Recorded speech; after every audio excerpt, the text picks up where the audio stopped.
nüüd see teatrumi tähtsus. Teatrum teeb küllalt poliitilist teatrit ja võib-olla on isegi ajas sees. See Iraani konverents oli ikka väga poliitiliselt terav.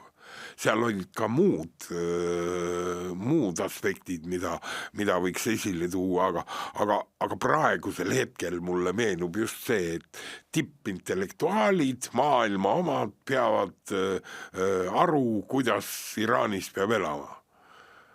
Kes peab maailmas aru, kuidas Eestis peab elama? Kindlasti keegi peab. Ja kas meil on sõnaõigust ühel hetkel või oleme me äriobjekt?